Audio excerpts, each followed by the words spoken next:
have some hard questions for you. Oh, okay. Ooh, that was a good smack. You know, every day you can't generate a good smack. It just happens.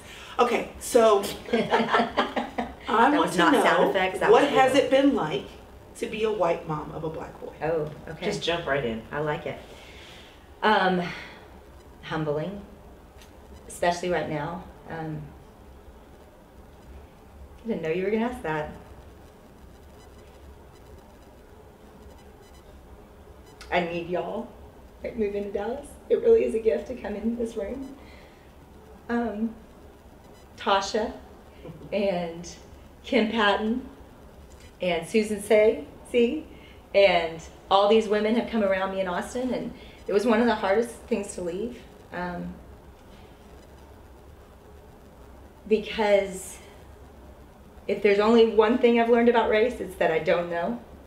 And I don't know what I don't know. And I want to honor humbly that for my son. At the same time,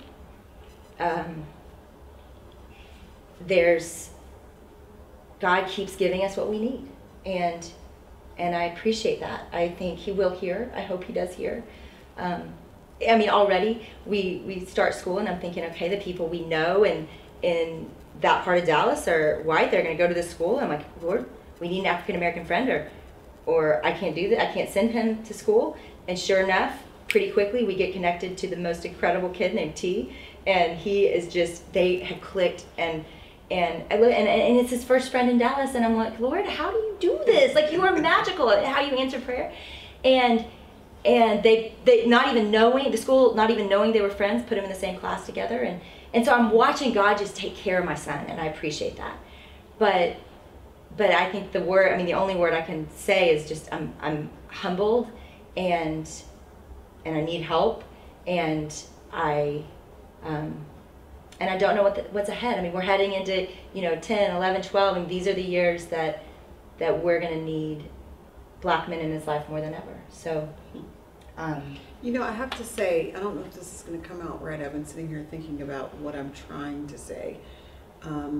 But I guess what I want to say is I appreciate the fact that you, admit that you don't know. Because I think that from our perspective, mm-hmm. mothering black sons and black daughters, that it actually is sad for us sometimes when we see a white mother of a black child who is assuming they know. Mm-hmm. And it's very clear that they don't know, but they don't know that they don't even know. Yeah. And there's no humility in terms of help. Can someone help me to understand that this is actually it's different. There are differences.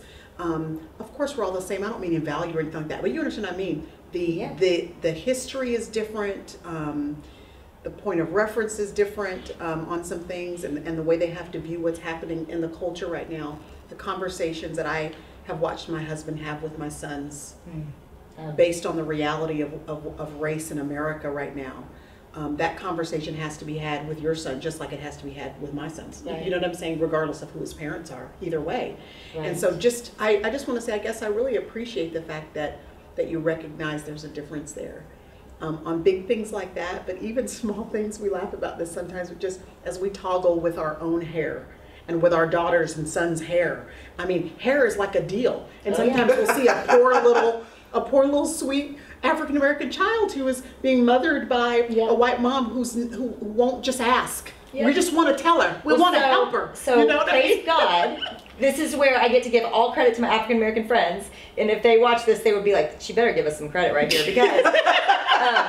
Because one of my husband's African-American friends looked at him and said, are you cutting your son's own hair? Or are you cutting your son's hair? This is the very beginning. Yeah.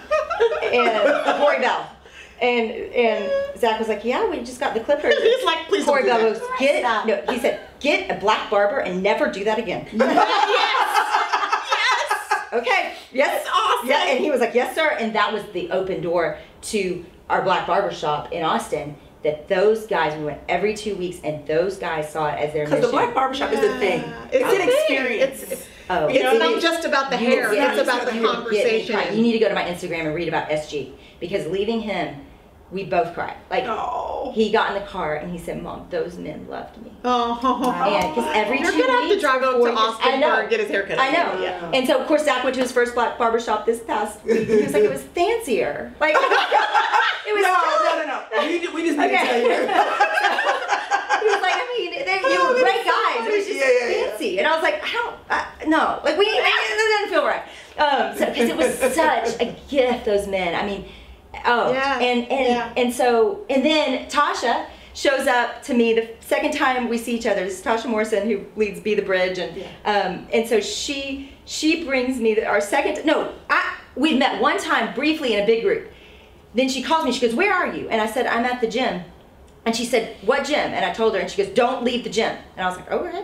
So I barely spent time with her, and she shows up, and she has a Hobby Lobby bag. I've never seen a bag this big, full of hair care products, lotions, black books, children's books for my kids, black magazines. She put Essence and all these. So I'm going through it, and I'm like, "What is all this?" And she goes, "I just felt like you needed help." And I was like, okay. That's awesome. And so I get to the bottom of the bag and I pull out the Essence and I was like, "Do you think he needs to read this? I mean, it's like people are smoking." I'm like, "Wait, no, but you need to put that on your coffee table because he needs to see some more black people." Somewhere. Like, You know what she role needs? models. You know what she needs? She needs some black woman. That's what she needs. I do. What is it? Yes. That's what I'm wearing. Smell mine. Oh my Smell gosh. mine. I need to smell like a black mama. There you go. Girl, it's this. I'll give you some. It's this oil. Everybody asks me about it all the time. It's not an essential Not oil. an essential oil. It's not from Young Let's Living. clarify. Okay. It's just like a It's cheap gonna little- help They're you all in no where way. you cannot smell them, but it is Right. like living essentials right here. Young Living, whatever Yeah, it's she's called. sandwiched in Yes. between Joy and smells Dragon good. Time. Is that what's happening right now? Okay, so, but on that same note with that, I want to ask: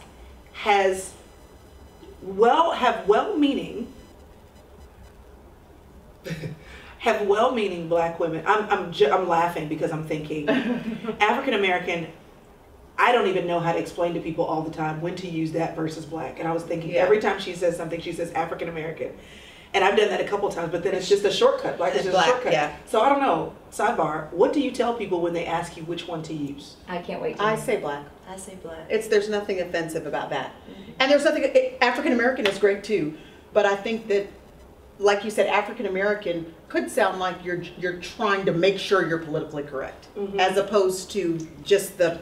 Do you think that that's for you? Or do you I will think say generally this. speaking? I'll give you a white perspective. Okay. I have been trained in that. Like Tasha said, call people black. But white people feel uncomfortable doing that. Yeah. I don't know why. Even though I understand that. I can understand why you would just Does want to it make feel- sure that there's not. I concern think about what you I said. think you all need to talk about that more. Do you Because- feel weird if we just say white? No. So I feel like So let's talk about interesting. where that comes from because I don't think that's right, and I think we want to know like. So what, this is what I said. I think, this is just my 2 cents. I'm not a race relations specialist, but you are today right now. Yeah. anyway, you're about to be right now. So I think that African American is like calling somebody that you don't know Mrs. So-and-so. Yeah. And then it's when you're very- familiar with them, when there's a familiarity, then you can shed that. And even though Mrs. So-and-so may have to tell you, girl, call me so-and-so. I just think once you kind of get past that initial, I'm recognizing that and respecting who you are. It's just kind of like, we don't walk Because I around will and say that to say, each other. So. when I'm speaking to a group and I'm going to address color, I will say Caucasian. Yes. Because it's a more this formal group, it's environment. more formal, and Right. it there's not a chance of it being offensive. But if I'm talking to a us, friend. it will be Black. that she's white or she's black. Yeah. So I like what you just said about giving permission because like right now I'm like I kind of know that and I've heard that. Yeah. But I think I like permission. I'm in a different culture. I'm like I don't know because Tasha said now some people will be offended by the other. So That's true, because there are some black people who are very they always and my want it son, that way. and my son is African American, so Literally. So that actually applies a lot, and so I do use that phrase for him a lot because it is fitting. Right. But yeah, that is really helpful. I bet a lot of people are glad. So Yeah, what that would you you said that. That's say? great. What would you say you want to be referred to? Like when I'm saying I'm looking for black men. I mean, what would It's you so say? interesting because I do think that it matters who's saying it. I think that Meaning the on both feeling sides? that we would have coming from the mouth of one person versus another person might depend on that person. Yeah. It might depend, Maybe. honestly. So to your point, I can see why it's, because I can see how it might be depending on who you're listening So that to, goes you know? way deeper. Yeah. Because that is going, okay, what's the heart of this person? And that's a way big, I mean, Yeah, that's what's happening. I would out there say, right even now. if I watch the news, I would say if there's a formal conversation happening, I would probably be, if they were like black and white, it would feel like a very not formal conversation. Mm-hmm. If it's on the news, I would expect both black people and white people to use African American and Caucasian because it's the news. It's a different kind of conversation than a conversation you and I would have at coffee. I don't know. Yeah. Let me tell you this. This is so interesting. While we're having this conversation, I'm sitting here remembering a guest preacher at our church years ago. Wonderful Caucasian man who. See, she didn't just say. White it was Caucasian. right. Yeah, because he was the pastor preaching at our church. Caucasian pastor. But he is fantastic and loves God's people. Okay? But he's preaching, and I'll never forget, he said, it didn't mean a cotton picking thing. Ooh. I didn't think anything about it. But after that service, I could feel tension sweep through the audience, and I couldn't figure out what it was. And later, very many people, particularly older black people at our church, were very offended. Because they felt that it was insensitive for him to say that. That is a common phrase. Right. That's not a offensive There thing are different necessarily levels of sensitivity that I think are based on where you come from, how you were raised, and what generation you were raised in. Generationally, and I just think your experiences, our experiences, your experience too. I feel like we have had a very racial. Go ahead.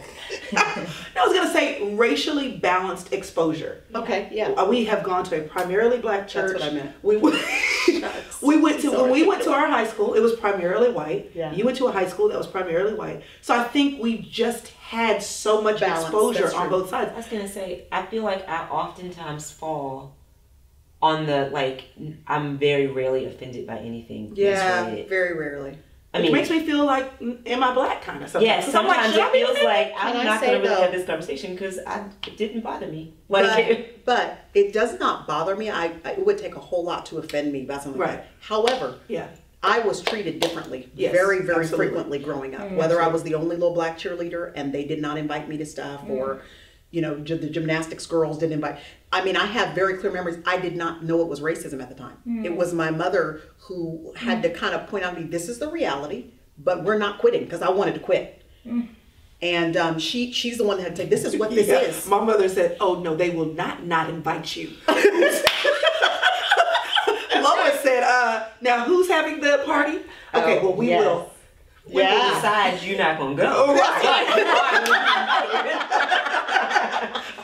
That's a good mama. Yeah. So it's interesting. It's just a very interesting conversation, and I think all around the most important thing is that we have conversations. Yeah, I think this that's is going to help so many because people. there's not a one size fits all answer, and it really does depend on who you're talking to, what generation they're from, and what their experience and history and background is like as to how they answer that. But if I know your heart, then that just Well, and I think that is, I'm going to give so much credit here to the African friends I have. We give you permission to say black for the rest of this conversation. So my black friends, gonna go because black. I'm just going. But Tasha, I mean, I'm telling you, they were brave enough to tell me things. Like, I can't imagine where I would be without them. And so I just want to give them so much credit, because it wasn't easy. It wasn't a good use of their time. I mean, they didn't need to bring me along. Like, it would have been easier to not be friends. And we're saying, oh, she doesn't know. yeah, she didn't get it. And so instead she was like, let me tell you why that's not okay. Let me tell you why you need more black heroes in your son's life. Let me tell you why you can't say that about this situation, Jennie. I mean, we became friends before Ferguson. And then, their idea, so several of the friends, because with If Gathering we launched and we said we wanted to be diverse, and we showed up and everybody was white. And then we were like, okay, well, we weren't very good But at you that. wanted it. You wanted it. In our heart, and that didn't go very far. And so what happened was loving, awesome people like Tasha and a group of others said, let us tell you why Black people won't come. And I mean, we've grown. Like, they've walked us through. And I mean, Tasha last year with some music that we had that was her invitation. I mean, she sat in the back and she said, thank you. Like, she was crying. She goes, for the first time at If Gathering, I'm worshiping.